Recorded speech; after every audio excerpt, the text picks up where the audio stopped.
Hey guys, tonight we begin with the bizarre and often ridiculous final moments of those who were supposed to be the most dignified humans alive. Royalty, kings, queens, emperors. Their lives were filled with ceremony, power, and gold-threaded robes. But their deaths, well, let's just say some of them would rather be forgotten. So before you get comfortable, take a moment to like the video and subscribe, but only if you genuinely enjoy what I do here. And let me know in the comments where you're tuning in from and what time it is for you. It's always fascinating to see who's joining us from around the world. Now dim the lights, maybe turn on a fan for that soft background hum, and let's ease into tonight's journey together. King Adolf Frederick of Sweden. Death by desert. Of all the ways for a monarch to exit this world, in battle, by betrayal, or on a velvet deathbed surrounded by sobbing nobles, King Adolf Frederick of Sweden chose desert. It was February 1771, a chilly evening, and Adolf Frederick, like many of us after a stressful day of doing absolutely nothing important, decided to treat himself. Except his idea of a treat was a culinary suicide mission.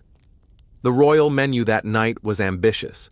It began with lobster, then caviar, then sauerkraut, smoked herring, and champagne. Not one glass. No, several.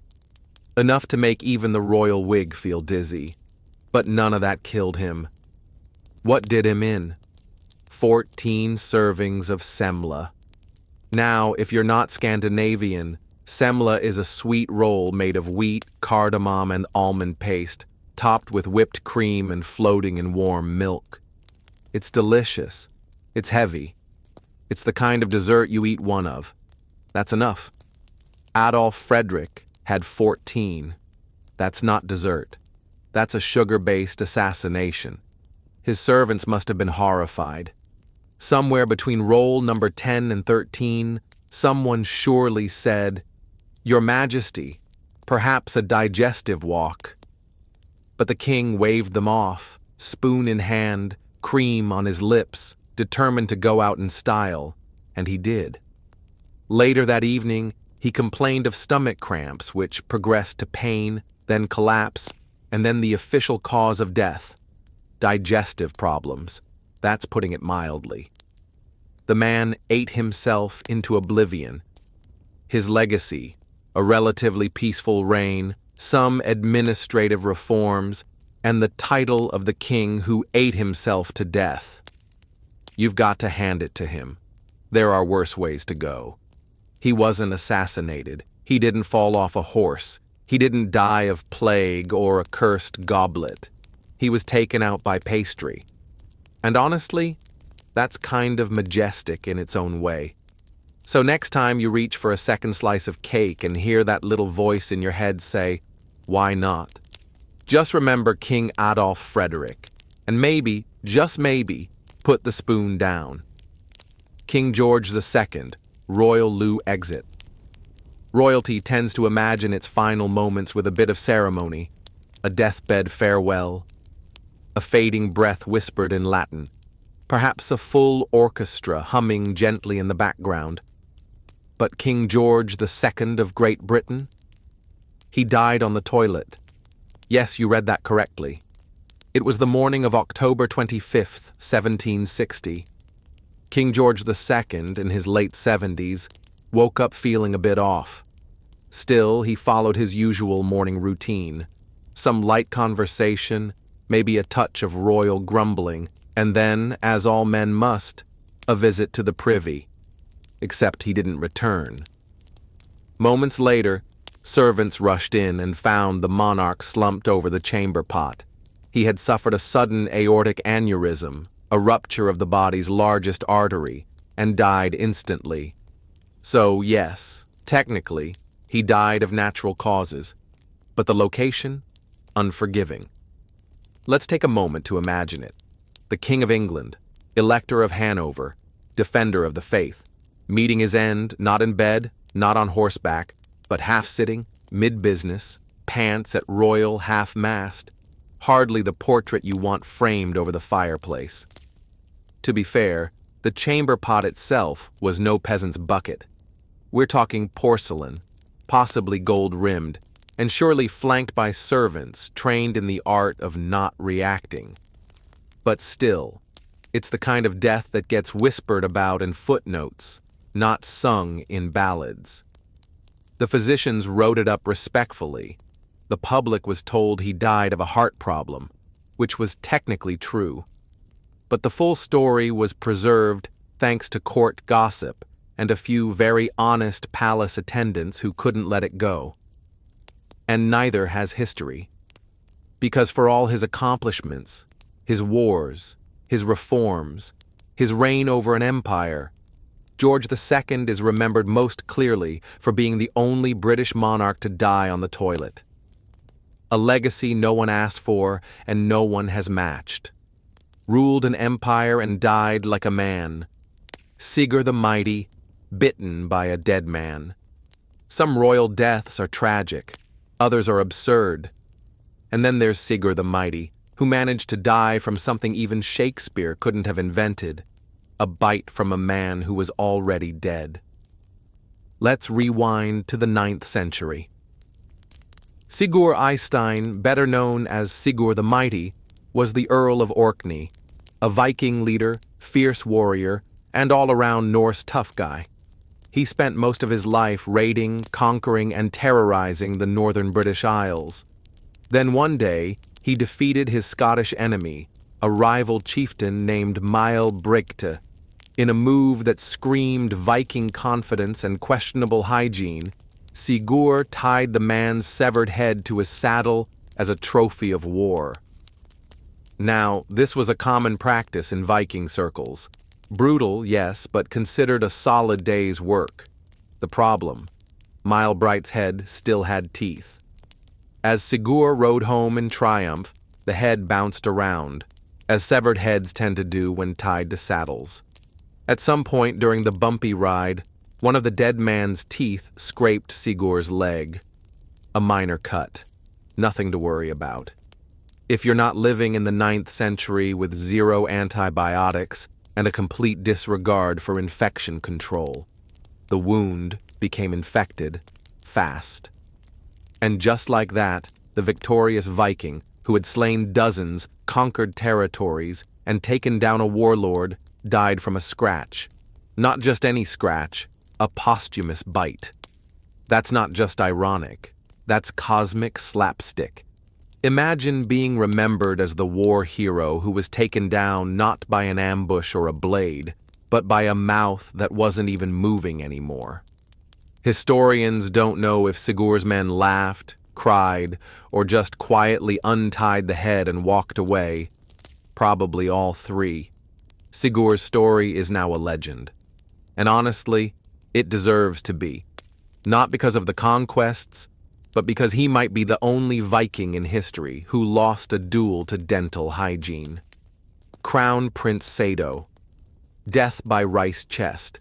There are royal deaths that make you chuckle, and then there are those that make you slowly put down your chopsticks. Enter Crown Prince Sado of Korea, heir to the throne of the Joseon dynasty in the 18th century. A young man born into privilege, groomed for power, and eventually remembered as the prince who died inside a box. Not metaphorically, literally. Sado had issues: mental health, violent outbursts, erratic behavior. Call it what you will, but the court described him as dangerously unpredictable. He was known to execute servants on a whim and was rumored to wander the palace at night with a sword, muttering to himself. As you can imagine, this made him unpopular. Now his father, King Yongjo, was a Confucian monarch, calm, composed, and painfully concerned with appearances. Executing one's own son would have been politically messy and spiritually scandalous, but leaving him alive? That was even riskier. So the king came up with a creative solution. He had Sado placed inside a large wooden rice chest, the kind normally used to store grain. It was mid-July in Korea, which, for the record, is not a pleasant climate for enclosed spaces. There was no ventilation, no water, and no hope of a quick end. Sado survived for 8 agonizing days. No trial, no blade, just a slow, sealed descent into history as one of the most uncomfortable royal demises ever recorded. It's the kind of death that makes you appreciate exile, or even decapitation as a kind option. The official records, cleaned up for posterity, state that Prince Sado passed away due to divine judgment, which is poetic. But let's be honest, he was rice-boxed to death. Ironically, his son, Jongjo, would go on to become one of Korea's most celebrated rulers. The family never publicly spoke of the box incident, but historians never forgot. It's a tale of palace politics, mental illness, and tragic cruelty, wrapped in wood and sealed with silence. So next time you're complaining about tight spaces or summer heat, just remember Crown Prince Sado, and be thankful no one's solving family drama with furniture. King Martin of Aragon, killed by laughter. If you've ever been told that laughter is the best medicine, allow us to introduce you to the one man in history who quite literally overdosed on it. King Martin of Aragon. The year was 1410. Martin, nearing the end of his reign and battling digestive issues, because no royal story is complete without gastrointestinal drama, had spent the day in bed.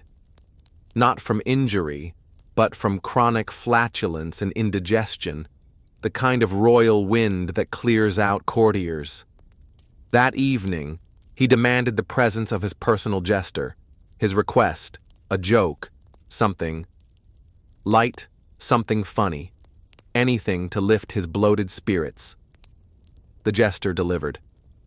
The joke, as preserved in court accounts, went something like this. "Why did you take so long to arrive?" the king asked.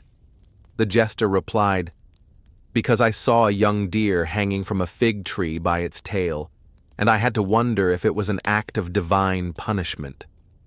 Now maybe it was the timing, maybe it was the delirium, maybe it was the fact that the king hadn't laughed in weeks because he was too busy digesting a goose. But whatever the reason, Martin burst into hysterical laughter.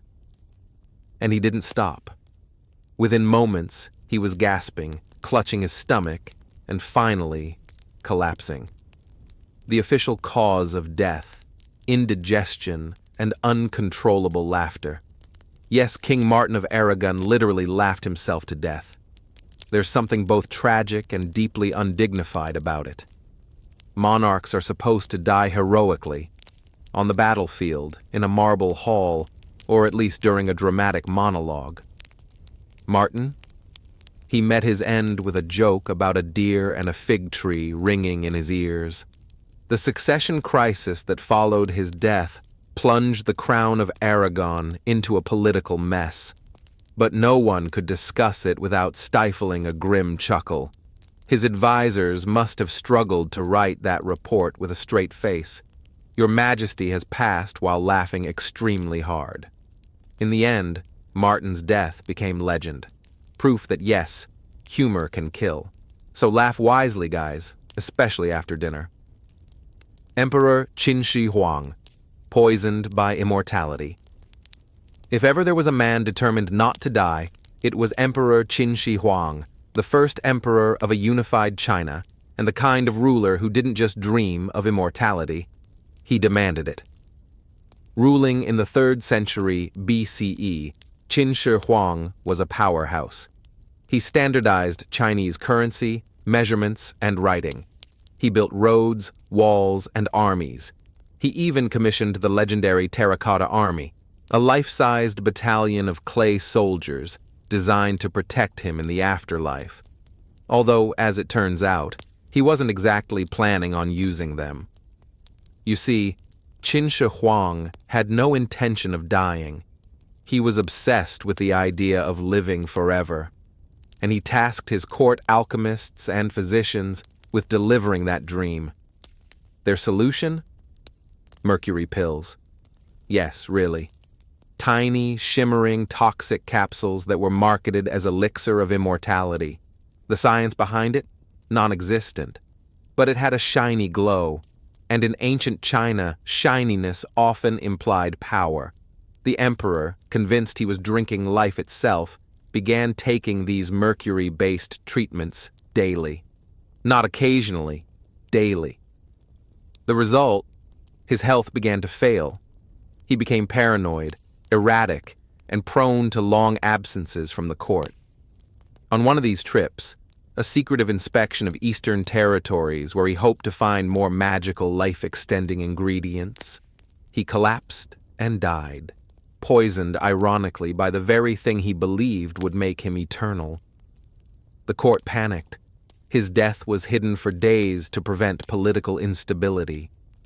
During that time, to keep the ruse going, his entourage reportedly traveled with a wagon of rotting fish to mask the smell of his rapidly decomposing body. Yes, the emperor who feared death so deeply ended up fermenting next to seafood. To this day, Qin Shi Huang's tomb remains unopened, a literal mountain of secrets. Some scholars believe it may be surrounded by rivers of liquid mercury. Fitting, really. The man wanted to be preserved forever, and in a way he is.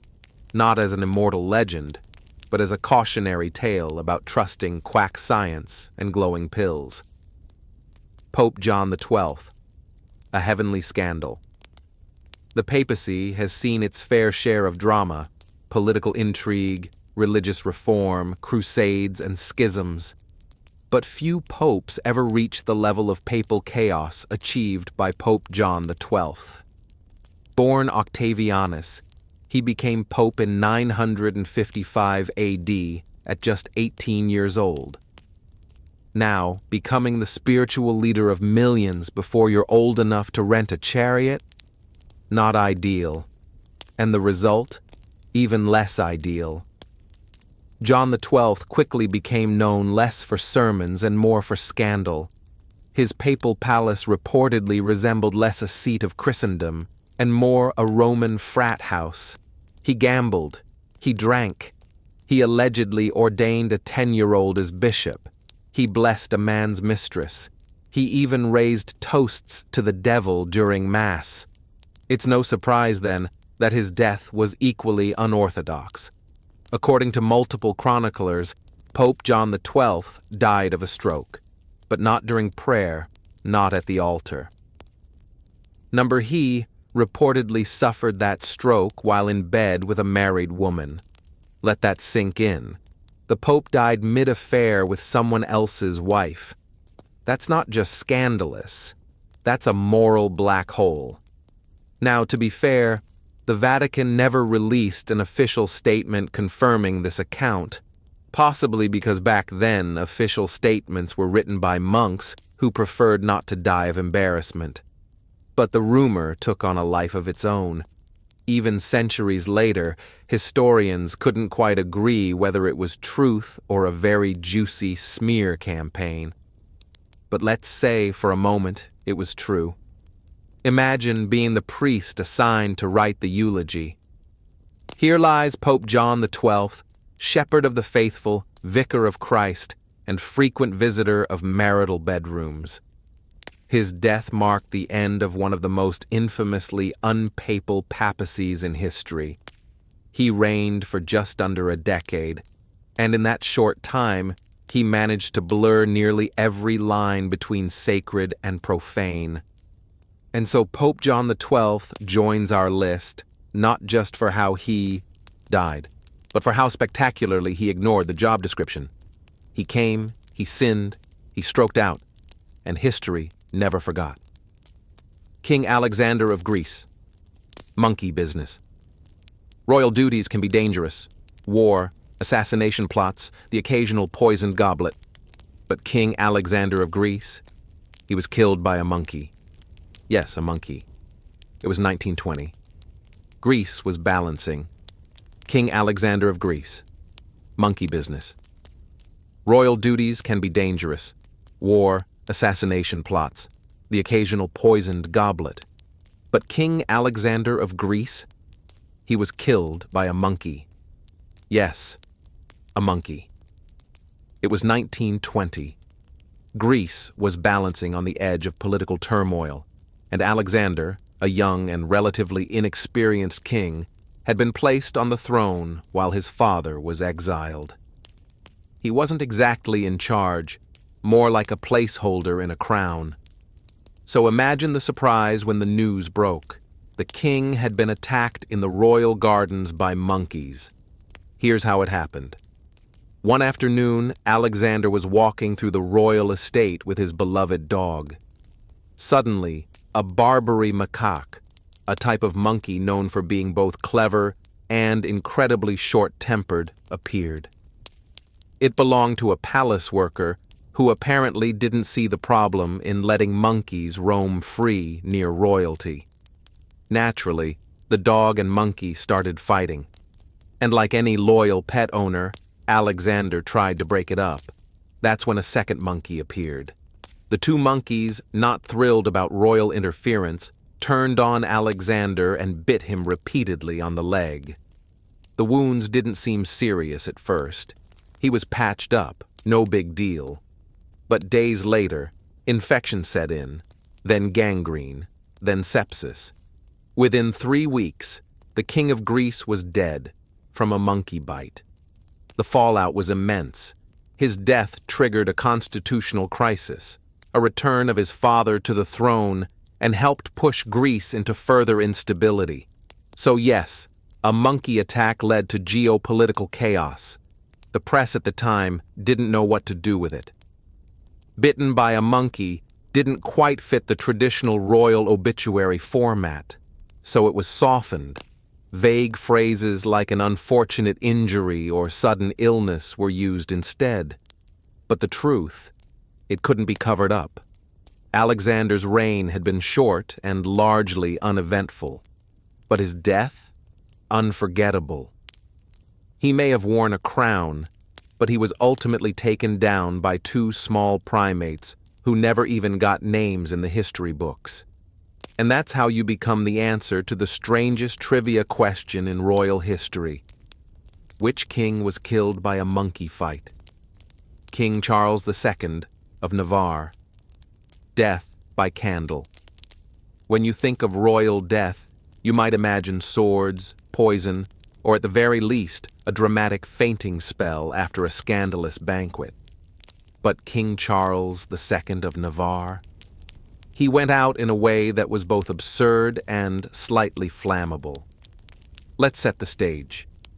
It's the late 14th century, and Charles II, also known as Charles the Bad, yes, that was his official nickname, wasn't doing so great.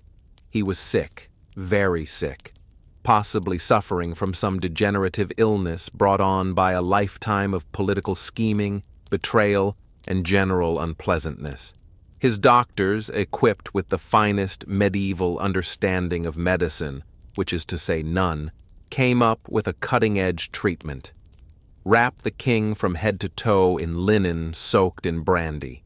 That's right, brandy bandages. Because when in doubt, marinate the monarch. The idea was to warm his body, draw out the illness, and possibly pickle him into health. It might have even worked if the final step hadn't involved sewing him into the linen cocoon and leaving a servant to snip the thread. Enter the candle. The servant, working late by flickering candlelight, leaned in to make the final cut. And then, as court historians describe with both horror and dark amusement, the flame touched the linen. Now remember, the king was soaked in alcohol. He went up like a torch. The servant panicked. There was screaming, chaos, probably a few nobles fainting in the corridor. But by the time they extinguished the king, it was too late.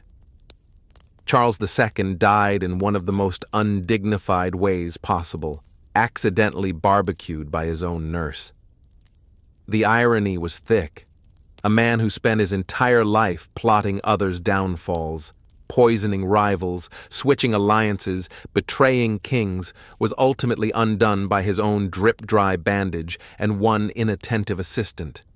And so Charles the Bad, who had once ruled with fire and fear, met his end as firewood. Let it be a lesson: never mix royal treatments with open flame, especially if your nickname is already the Bad. King Edmund II, death on the Privy. Some royal deaths are dramatic, some are symbolic, and then there's King Edmund II of England, who allegedly met his end in the most vulnerable position a man can be in, sitting on the toilet. Known as Edmund Ironside, because the second just wasn't intimidating enough, he reigned for only 7 months in 1016. His nickname came from his battlefield grit and refusal to yield to Danish invaders, particularly King Canute the Great, who was breathing down England's neck at the time. Edmund fought like a lion, enduring defeat, betrayal, and political chaos. He was everything you'd expect from a tough Anglo-Saxon king, until the very end, when all that martial glory was overshadowed by what happened in the Privy. According to a persistent and suspiciously detailed medieval rumor, Edmund was assassinated while using the toilet. How? A would-be killer, knowing the king's schedule and digestive reliability, hid beneath the wooden seat. And when Edmund sat down, surprise, dagger from below. Gruesome? Yes. Dignified. Not remotely. The official record is murky. Some sources say he died of wounds after battle. Others mention an unnamed private treachery. But a few chroniclers, clearly blessed with imagination, describe the whole scenario in remarkable detail, right down to the killer hiding in the cesspit and striking upward. It's the kind of story that feels like political slander, and yet it's stuck, because nothing erodes a legacy like death by outhouse ambush. Imagine the scene. Edmund, perhaps humming a victory tune, sitting down after a long campaign, thinking he's finally earned a quiet moment. And then, betrayal from below. It's not the stuff of royal murals. It's the stuff of cautionary tavern tales. King Edmund II, the Privy Assassin. The assassination tale? Surprisingly, it might be true. It was a cunning move. A king is never more defenseless than mid-privy. No armor, no guards, no sword, just linen, gravity, and an unfortunate trust in 11th century plumbing. So whether fact or folklore, Edmund II's death reminds us, even iron-sided kings have soft spots, especially when seated. King Henry I. Too many eels. Of all the fatal indulgences in royal history, King Henry I of England may take the prize for the most slippery. Because in 1135, the king, who had ruled for over 3 decades, survived war, political turmoil, and rebellious barons, was finally defeated by, wait for it, a plate of lampreys. If you're not familiar, lampreys are jawless, eel-like fish with a mouth that looks like it belongs in a medieval torture chamber. They were considered a delicacy back then. Today, we'd probably call them nightmare noodles. Henry I, however, loved them. He was known to be absolutely obsessed. His court physicians, who understood very little about medicine but a great deal about guessing, had repeatedly warned him against eating so many. They were considered rich food, heavy on the digestion, light on survivability. Did Henry listen? Of course not. He was a king. And what's the point of being monarch if you can't defy every medical warning in existence? So, during a visit to Normandy, Henry sat down to a grand meal and consumed a surfeit of lampreys, meaning he ate way too many of these slippery, slimy, medieval sea worms. Not fried, not dipped in anything respectable, likely just boiled and arranged in a grim little pile. Shortly after, he fell violently ill. Abdominal pain, vomiting, fever, the full royal digestive meltdown. Within days, he was dead. The official cause? Food poisoning.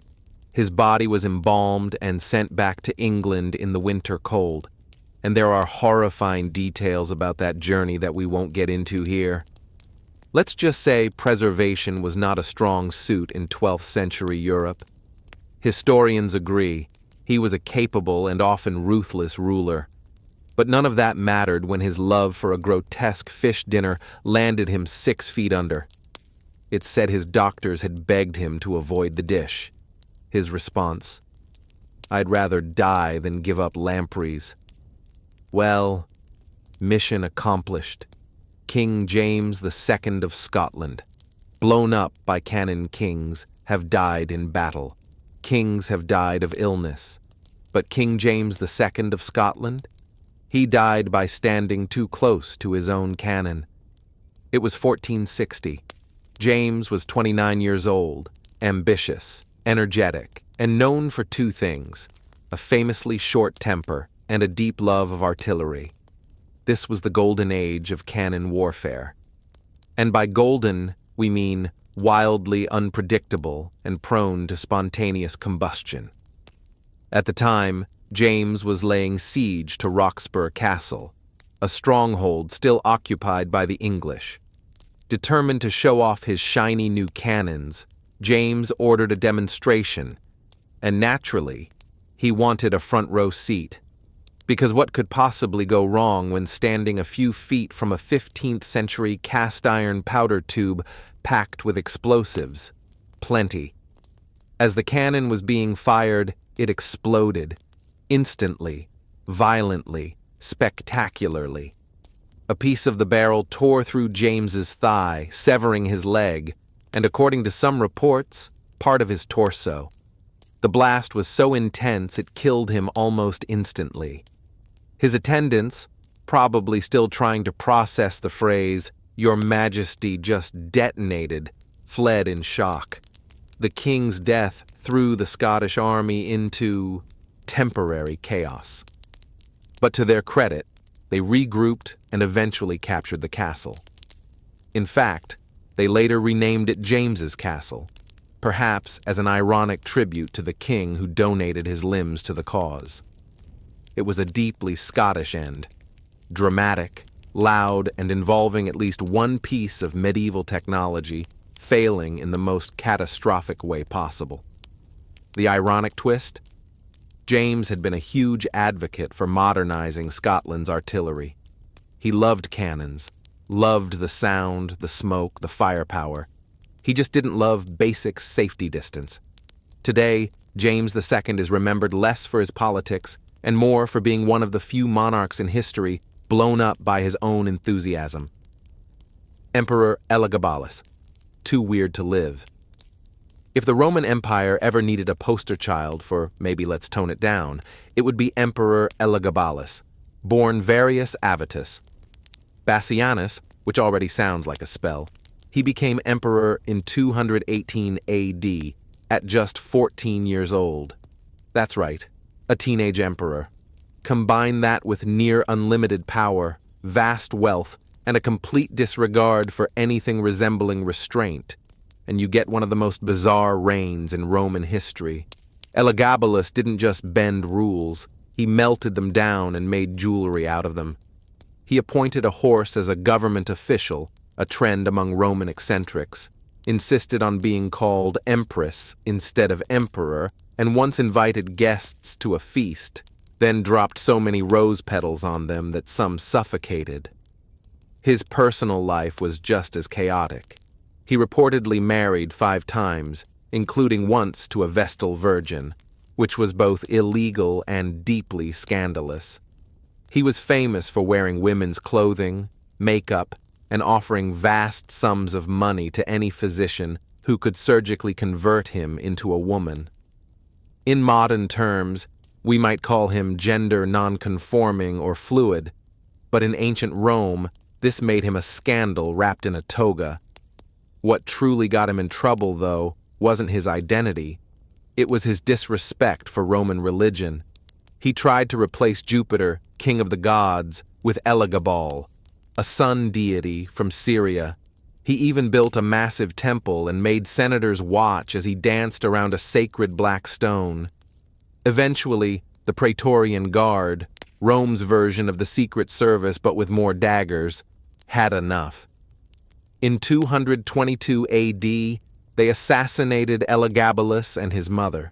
Their bodies were dragged through the streets and dumped into the Tiber River. The Roman Empire collectively hit reset.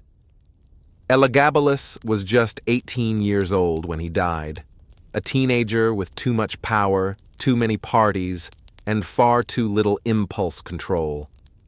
Historians still debate whether he was a misunderstood visionary or just a chaotic tornado in a silk robe. But one thing is certain. His reign was too weird, too wild, and for Rome, just too much. Catherine the Great. Rumors that outlived her few rulers in history had reputations as grand or as scandalously misunderstood as Catherine the Great of Russia. She was a brilliant reformer, a patron of the arts, a political powerhouse who expanded the Russian Empire and corresponded with Voltaire. But if you mention her name at a dinner party, chances are someone will mumble something about a horse. Let's get this out of the way. No, Catherine did not die in an intimate encounter with a stallion. That myth, persistent, absurd, and thoroughly untrue, was cooked up by her enemies after her death.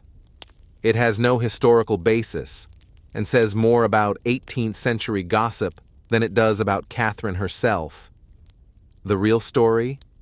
She died of a stroke in 1796 at the age of 67 while using the toilet. That's it. She collapsed in her private quarters and never regained consciousness. Quiet, undramatic, and very human. But why the horse rumor? Catherine, during her reign, made powerful enemies both foreign and domestic. She was a woman ruling alone in a male-dominated empire, unapologetically intelligent, and known for her passionate personal life. She had lovers, sure, but so did many kings before her. The difference? Catherine's conquests were documented and scandalized, while her male counterparts were praised for theirs. After her death, political rivals and bitter aristocrats seized the opportunity to undermine her legacy. The horse rumor, vulgar and absurd, was tailor-made for enduring humiliation.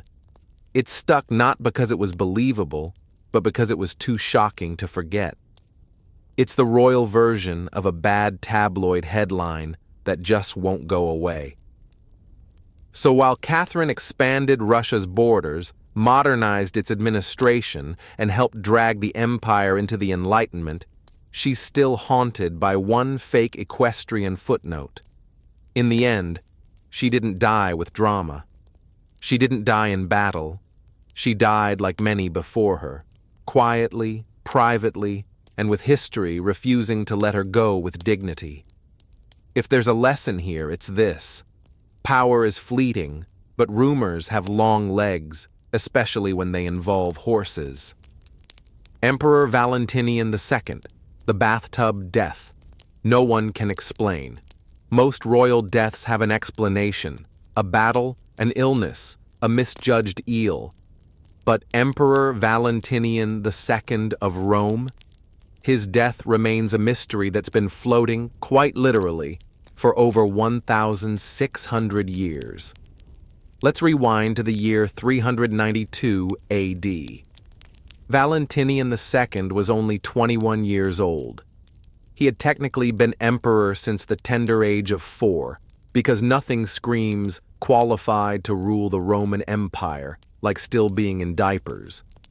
But as with most child emperors, someone else was really in charge. That someone was a general named Arbogast. Now, Arbogast wasn't subtle. He was essentially using Valentinian as a puppet while pulling the strings behind the scenes. The young emperor, understandably not thrilled about being a royal mannequin, started pushing back. Tensions rose. Political whispers turned into threats. The palace air got heavy with accidental death energy. And then, one morning, Valentinian was found dead in his bath. Not in the middle of a lavish feast, not stabbed on the Senate floor, just peacefully drowned in a tub. No bruises, no blood, just a lifeless young emperor, floating awkwardly like the end of a badly written mystery novel. Arbogast, of course, claimed it was suicide, a convenient and very tidy explanation. Historians, however, have long doubted that story. Valentinian was young, ambitious, and had just begun asserting his authority. Suicide? Unlikely? Political murder? Now that's more Roman. But because no one actually saw it happen, and because forensic science back then amounted to, well, he's not breathing, the true cause of death was never proven. What followed was even messier. The Western Roman Empire plunged into chaos. Arbogast installed a puppet ruler, and yet another civil war ignited, all triggered by a corpse in a bathtub and 100 unanswered questions. Valentinian II's death may not be the most gruesome on our list or the most absurd, but it wins the prize for most suspicious silence. Because if there's one thing history teaches us, it's this. When emperors die in bathtubs, somebody probably helped.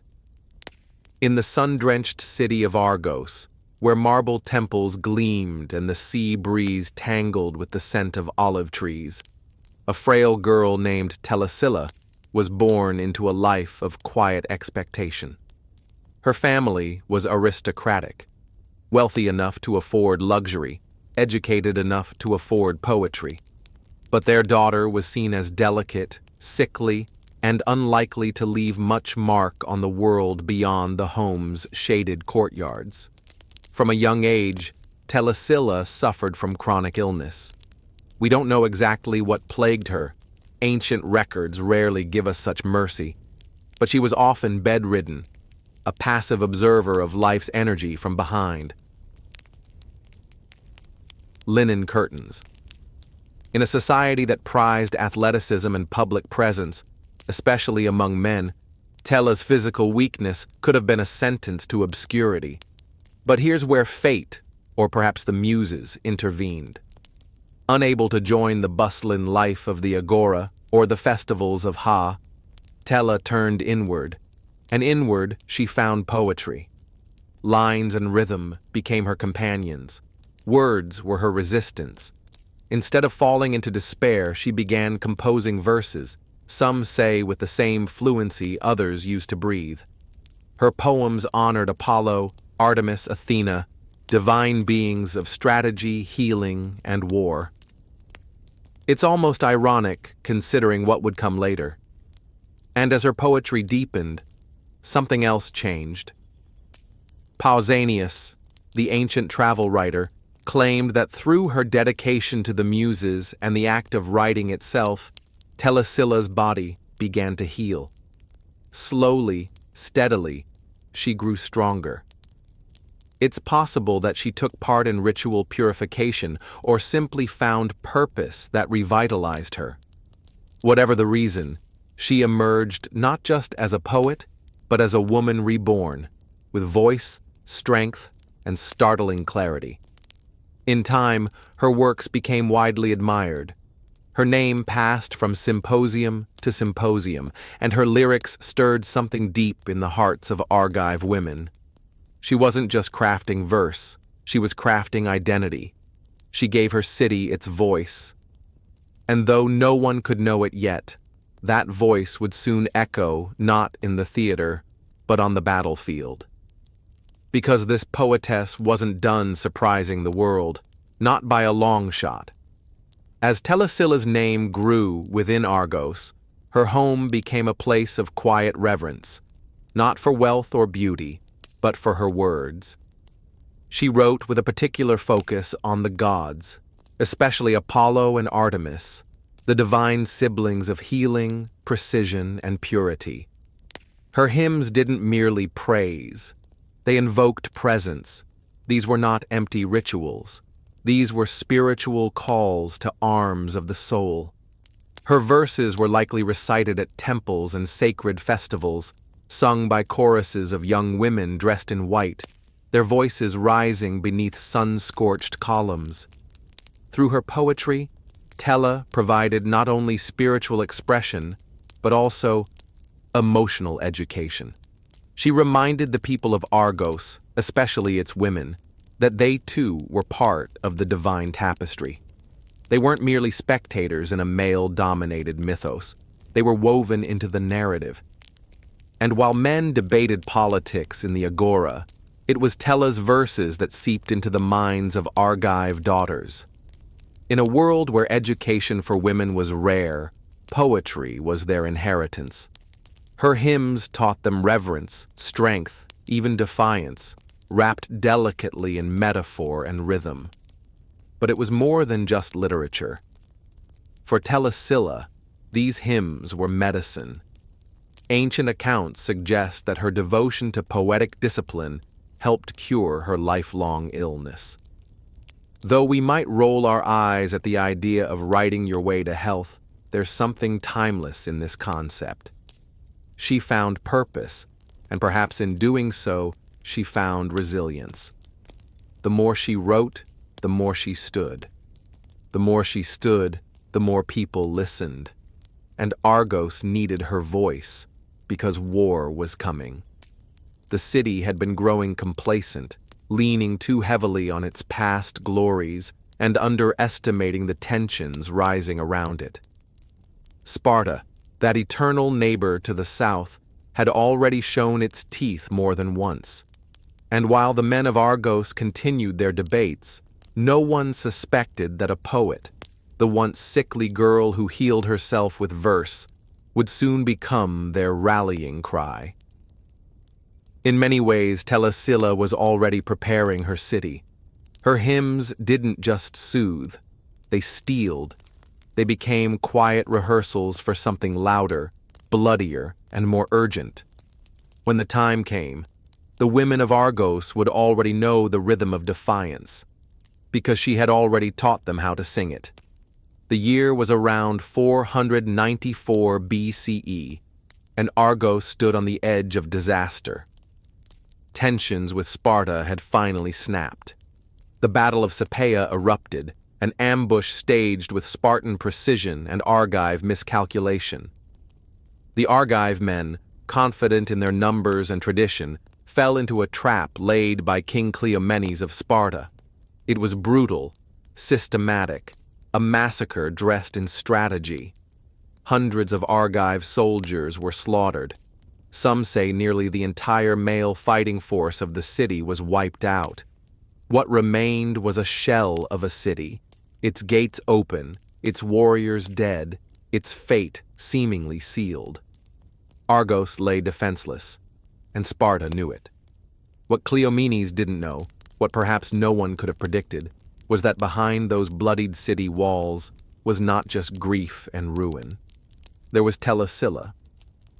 In the aftermath of the battle, as wails of mourning echoed through marble halls and temples, it would have been easy, expected even, for the people of Argos to surrender. Many probably considered it. But somewhere among the collapsed morale, Telesilla stepped forward, not with a spear, but with fire in her eyes. She rallied the women. The story, preserved in fragments by later historians like Plutarch and Pausanias, is nothing short of astounding. Telesilla, the poetess once confined by illness, now stood before her fellow citizens, mothers, daughters, widows, and called them to arms. Literally. They gathered every weapon they could find, spears once mounted on walls, shields left behind by the fallen. Even stones and farming tools were repurposed. And in the shadow of that ancient city, women began training. The elderly, the young, even the servants. They all prepared for what was coming. Tella organized it. This wasn't some mythic fever dream. It was strategy. She positioned women at top battlements to give the illusion that Argos was still fully defended. She drilled them in formations. They were not trained soldiers, but they were fierce, determined, and above all, furious. The city waited, breath held. The Spartans would return. Everyone knew it. But when they did, expecting a broken city ready to kneel, they found something else entirely, a wall lined with women, armed, prepared, led by a poet with no crown, no title, just command in her voice. Argos had fallen, and now it would rise again. The Spartan army returned, expecting plunder. After all, they had decimated Argos's military. What remained, they assumed, were civilians too broken to fight back, an easy conquest, maybe even a lesson in Spartan mercy. But what greeted them at the gates of Argos was no surrender. It was spectacle. It was defiance. It was Tella. The walls were lined with women, fully armed, their eyes steady, their posture unshaken. Their commander, a woman once known only for poetry, now stood tall, directing strategy like a general born of war. And then the women attacked. The battle was not elegant. This was not the heroic ideal of shield walls and bronze-plated honor. It was chaos, furious, unrelenting, and intimate. These women fought with whatever they had. Spears stabbed from above the ramparts. Boiling water scalded Spartan helmets. Stones rained like curses. It was as much psychological as it was physical. The Spartans, trained for disciplined combat against soldiers, were suddenly locked in brutal melee with people they were not prepared to kill, women. And that hesitation cost them. Pausanias, who recorded the tale centuries later, wrote that the women of Argos, under Telesilla's leadership, forced the Spartans to retreat. It sounds improbable, doesn't it? But context matters. The Spartans had won their main objective. They had already defeated Argos' male army. What they faced now was resistance that risked shattering the legend of Spartan invincibility. To lose men to a citizen militia led by women wasn't just dangerous, it was humiliating. And humiliation in Sparta was worse than death. So they withdrew. Let that settle for a moment. Telesilla, a poet, trained not in arms but in verse, had led a group of grieving, enraged, determined women and saved a city. Not in myth, not in allegory, but in recorded human history. This victory wasn't just military, it was symbolic. It changed the narrative of Argos. It redefined what women could do in the face of devastation. And it proved something Sparta hadn't expected, that courage doesn't wear a beard. And leadership isn't born only on the battlefield. That day, Argos didn't fall to Sparta. It stood taller than ever, held up by hands that had once only held lyres, and it was Telesilla who handed the city its second breath. Victory had a strange taste. The city of Argos had survived, but it was changed. Its streets still echoed with grief. Its temples bore the bloodstains of husbands, brothers, and sons who never came home. But over all that silence stood something remarkable. A new kind of legacy, stitched together by women's hands and Tella's unshakable resolve. She didn't claim power. She didn't crown herself queen or sit upon a throne. Telesilla returned to her poetry. It might seem anticlimactic, but this was precisely her genius. She didn't fight for personal glory. She fought because her city needed her. And once Argos was safe, she resumed what she loved, composing hymns and honoring the gods. But now her verses had new weight. They weren't just lyrics sung at festivals. They were reminders, living memory set to meet her. Imagine the girls of Argos growing up in the shadow of that victory, whispering stories of the poet general who once led their mothers into battle. Imagine their voices reciting her verses under moonlight, not just as ritual but as power. Tella's poetry had become prophecy, and prophecy had become precedent. The city honored her, not just in song, but in stone. A statue was erected in the temple of Aphrodite, showing Telesilla seated calmly, with scrolls at her feet, one hand upon her lyre, the other resting on her shield, not as a contradiction, but as a complete truth. She was both artist and warrior, and she had shown her city that those identities were not only compatible, they were necessary. Elsewhere in Greece, the story spread. Tella became a symbol not only of Argive resilience, but of womanly courage in a world that rarely allowed such narratives to breathe. Philosophers debated her. Poets echoed her themes. And in time, her name was preserved in collections of heroic women, standing shoulder to shoulder with queens and oracles. But perhaps most powerful of all was the silence that followed. She didn't chase war. She didn't court conflict. Her defense of Argos was an act of necessity, not ego. When peace returned, so did she, to her ink, to her rhythm, to the private sacred space where poems were born. And in doing so, she proved that real strength isn't measured in how long you hold the sword, but in knowing exactly when to put it down. Telesilla's name began to stretch beyond the city walls of Argos, carried not by armies, but by admirers. Her story, part history, part legend, was whispered in symposiums, etched into scrolls, and retold in hushed admiration by men who never thought they'd speak of a woman as both poet and protector. She was not mythologized into a goddess. She remained human, and that made her all the more powerful. Her dual legacy resonated deeply across the Greek world because it broke a mold that many didn't realize could be broken. In an era when women were expected to be silent, invisible, or ornamental, Tella was none of those things. She was educated, expressive, and when the moment came, fierce. And yet, even her poetry was not lost to time. Some of her verses survived, cited by later grammarians and scholars. Though fragmentary, they suggest a rich, reverent tone, filled with invocations of the divine, vivid imagery, and a deep understanding of ritual. She didn't just write, she shaped the sacred. It's difficult to say how much of her work has vanished into history's abyss. Like so many women of antiquity, her voice was preserved only in pieces, filtered through the pens of men centuries after her death. But even these remnants are enough.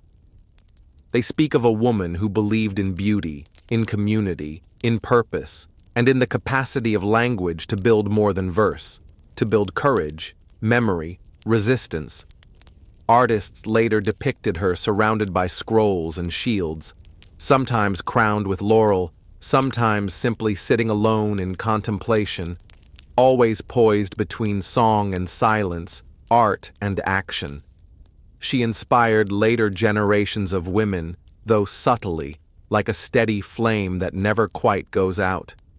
In the Hellenistic period, and even into Roman times, her name appeared in anthologies, a rare inclusion among lists dominated by male voices. Her story wasn't repeated out of novelty.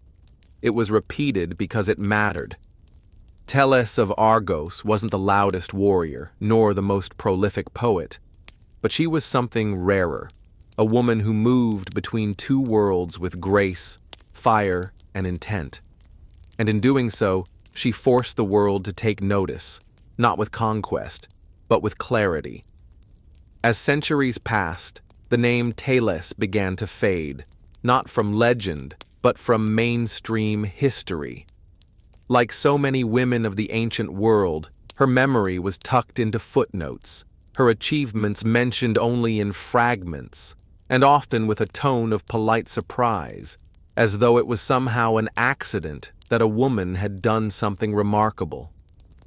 The Hellenistic world, with its shifting power centers and cultural transformations, began favoring different kinds of heroes, conquerors, philosophers, kings. In this new climate, a woman poet who defended her city with wit and will didn't quite fit the mold of the stories that empires like to tell. By the time Roman authors picked up her name, it was almost folkloric. Plutarch mentions her with a kind of rhetorical curiosity, less interested in her verse or her politics, and more in the idea that a woman had ever wielded command at all. To him, and many of his contemporaries, Tellus was an anomaly, a remarkable exception, a rare flower in a man's garden. But this is where history itself betrays us, because it wasn't just Telesilla who vanished from the center of the narrative. It was countless women like her, leaders, thinkers, poets, whose stories were deemed too inconvenient to preserve in full. The scrolls were lost, the statues were repurposed or destroyed, the voices were silenced, not by violence, but by centuries of editorial neglect. And yet, Tella persisted. Her story survived not because it was allowed to, but because it was too compelling to kill. Because the image of a woman standing atop a city wall, shield in one hand, verse in the other, simply refused to go quietly. That kind of image doesn't disappear. It smolders in memory, reignites in times of crisis, and whispers to each new generation that bravery wears many faces, and some of them wear veils.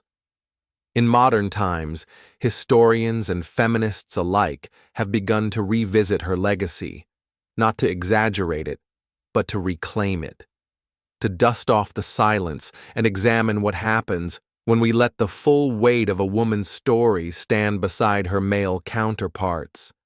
And in doing so, we don't just remember Telesilla. We remember what history tried to forget. Though much of ancient Greece has crumbled, its statues worn smooth, its scrolls turned to dust, Tella's legacy still lingers in three enduring forms: stone, scroll, and sisterhood. First, the stone. In the ancient sanctuary of Aphrodite in Argos, long after the war cries faded, the statue of Telesilla once stood. Not a grand marble colossus, but a thoughtful monument.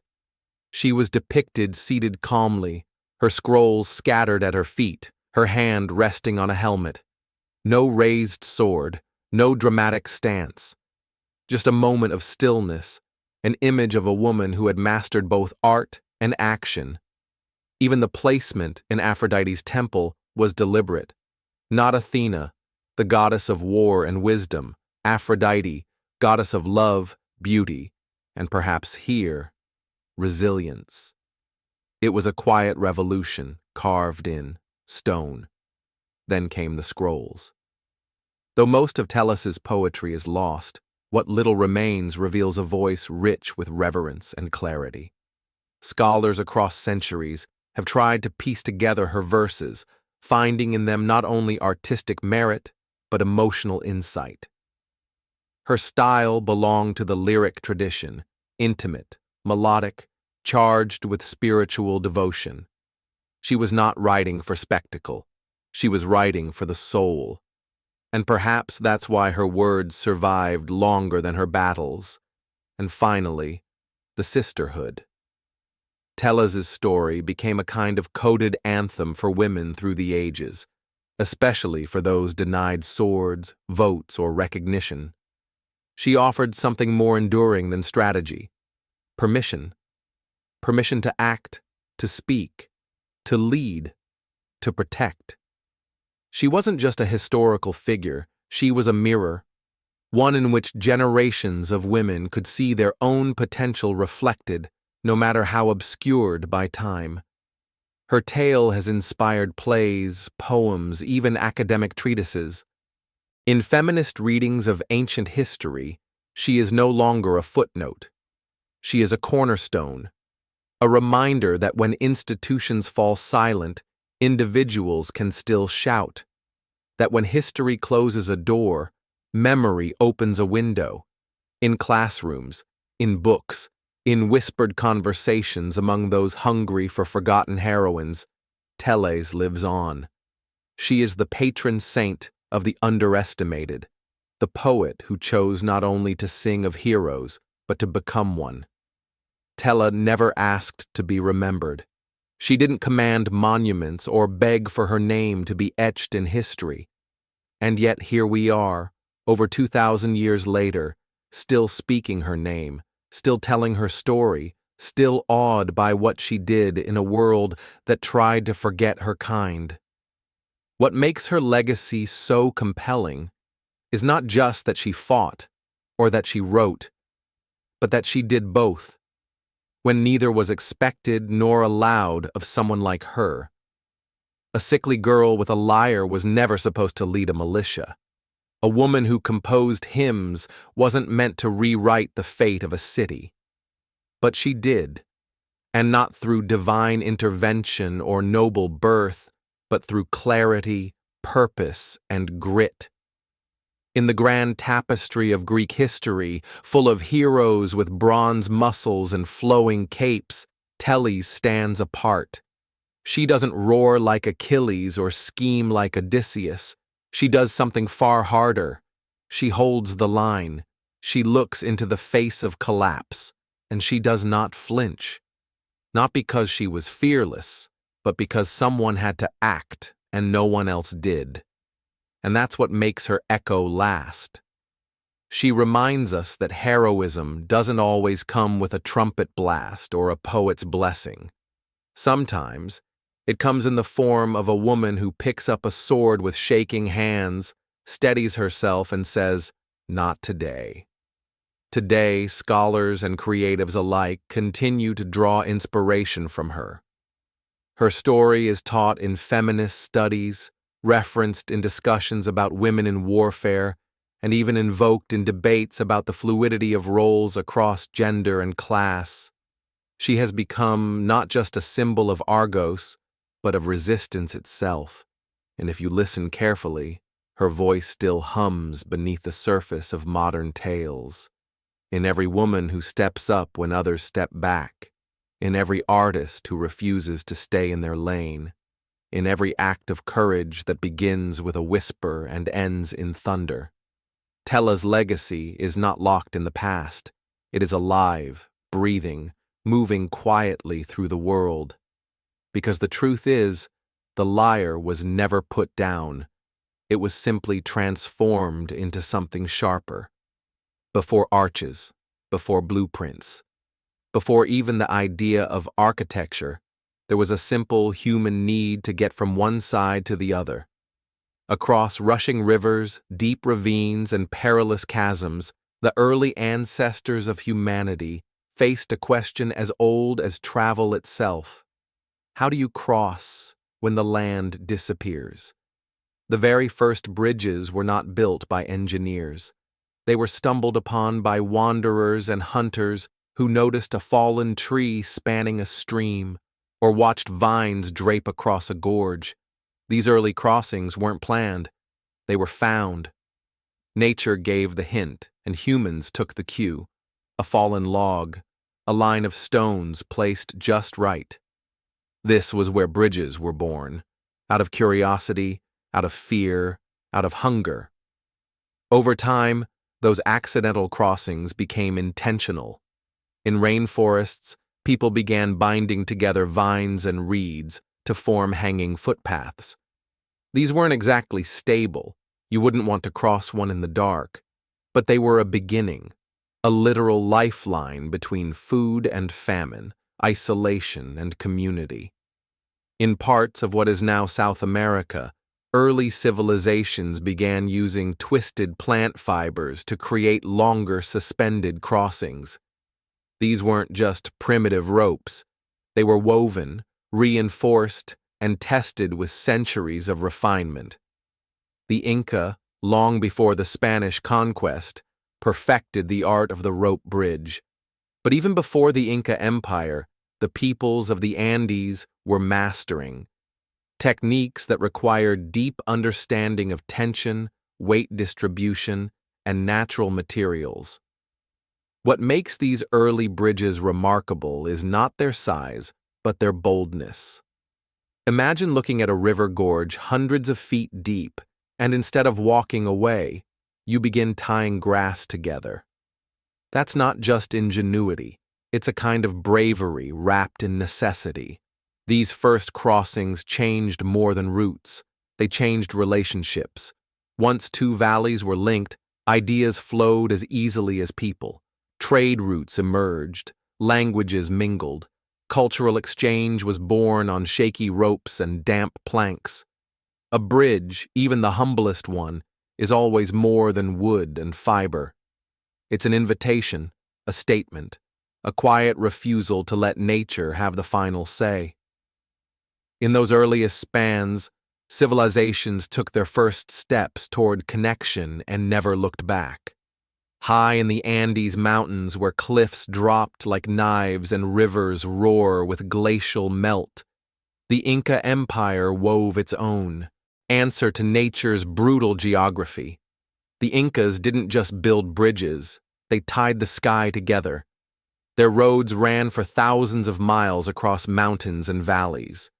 But it was the rope bridges, or quiswashaka, that truly defied imagination. These bridges were made entirely of grass, not wood, not metal, not stone, just woven strands of ichu, a tough mountain grass twisted into cords, and those cords twisted into cables. The process wasn't just technical, it was ceremonial. Entire villages would gather once a year to build or rebuild these bridges by hand. Each family was responsible for a section of rope. They braided, chanted, and hauled, working in a rhythm passed down through generations. The resulting bridge could stretch across a 100-foot canyon, swaying with every gust of mountain wind. No nails, no bolts, just pure tension and trust. And yet these rope bridges were strong enough to support llamas, soldiers, messengers, and traders. They were the beating arteries of an empire spanning canyons where no stone could be placed. And they were elegant in their own way, suspended like cobwebs across the void. They moved with the wind instead of fighting it. They bent, swayed, and sighed, but rarely broke. When one did collapse, it wasn't treated as a failure. It was simply the end of a cycle, ready to be born again by the hands of those who lived along its path. These rope bridges weren't just infrastructure, they were sacred. The annual rebuilding was a living ritual, a reminder that the land was not to be conquered, but worked with. That connection required not brute force but harmony. No empire understood this better than the Incas. Even today, one rope bridge remains in use, the last Quiswashaka, still rebuilt annually by local communities near Juneri, Peru. UNESCO has recognized it as intangible cultural heritage. Tourists cross it gingerly. Locals cross it with muscle memory. In a world that increasingly forgets how to repair, the Inca Bridge reminds us of something ancient and vital, that strength doesn't always come from stone. Sometimes it comes from woven grass, shared labor, and the will to meet across the void. Far from the wind-tossed Andes, across the rivers of ancient China, another philosophy of bridge building was taking root, one that favored permanence over flexibility, symmetry over sway. Chinese engineers saw bridges not just as tools, but as expressions of balance, of earth, water, and heaven connected in stone. As early as the Zhou dynasty, Chinese builders had been experimenting with wooden and pontoon bridges. But it was during the Han and later the Sui and Tang dynasties that something extraordinary emerged: the segmental arch bridge. Unlike the steep Roman arch, which relied on a high curve, the Chinese approach flattened the arch. giving their bridges a gentle rise and greater stability under dynamic loads like carts and animals. These were not just aesthetic choices. They were master classes in tension and compression. Take, for example, the Xiao Bridge, built in the early 7th century by the engineer Li Chun. Spanning 123 feet with a 37-foot-high arch, it remains one of the oldest surviving open spandrel stone bridges in the world. It's not just old, it's brilliant. Li Chun designed it with smaller secondary arches along the base to reduce weight and water resistance during floods. His understanding of both structure and natural forces was centuries ahead of his time. But Chinese bridges weren't only feats of engineering. They were deeply poetic. Many were built near temples or gardens, reflecting ideals of Taoist harmony and Confucian order. The bridge wasn't just a crossing, it was a moment, a pause between destinations, a chance to contemplate the still water below and the swirling heavens above. Stone lions often guarded the entrances, not merely as decoration but as symbols of protection. Bridge names were chosen with care, often invoking luck, longevity, or spiritual awakening. And for scholars and artists of the Tang and Song dynasties, bridges became a favorite subject in painting and verse. A simple walk across one could become a metaphor for everything: change, connection, and the quiet strength of staying still amid motion. In ancient China, bridges were more than civil works. They were spiritual geometry. Each stone laid not just with skill, but with philosophy. To cross one wasn't just to travel, it was to pass through balance itself. If China built with harmony, Rome built with ambition. For the Romans, a bridge wasn't just a way to cross a river. It was a declaration: we are here and we will stay. As the Roman Empire expanded, it faced an endless parade of rivers, valleys, and gorges. But where others saw obstacles, Rome saw blueprints. The Romans took what the Etruscans had started, arch technology, and turned it into something monumental and permanent. Using stone, concrete, and sheer willpower, Roman engineers constructed bridges that didn't just survive time, they defined it. One of the most famous is the Pons Fabricius, built in 62 BCE, which still carries foot traffic across the Tiber River today. That's more than 2 millennia of wear and war, flood and footstep, and still standing. The genius of the Roman bridge lay in its arch. A Roman arch distributed weight evenly, channeling force into the ground. It allowed bridges to span wider rivers and support heavier loads. And with the invention of pozzolanic concrete, which could set underwater, Roman builders gained flexibility their rivals couldn't match. But function was never enough for Rome.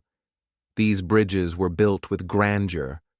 They were often faced with marble or limestone, inscribed with the names of emperors, adorned with statues and triumphal messages.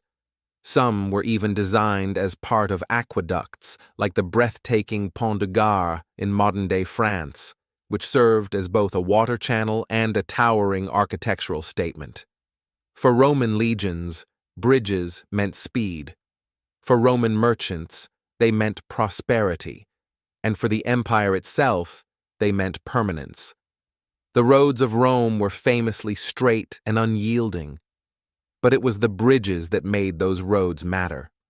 Wherever Rome went, it bridged the gap, literally and metaphorically, between conquest and civilization. A bridge wasn't just infrastructure, it was empire in miniature, orderly, strong, and built to last.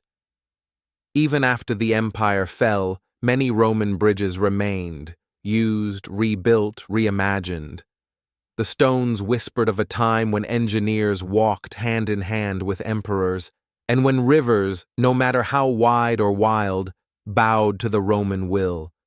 To cross a Roman bridge was to walk in the footsteps of conquerors and to feel the weight of eternity under your feet. While Rome built in stone and China in symmetry, ancient India quietly cultivated a bridge tradition that was unlike anything else on earth. Bridges made from trees, not cut wood, not rope, not carved beams, but living, growing trees. In the wet hilly region of Meghalaya, in the northeast of the Indian subcontinent, rivers are fed by relentless monsoons. Flash floods sweep away bamboo, rope, and timber bridges with ease.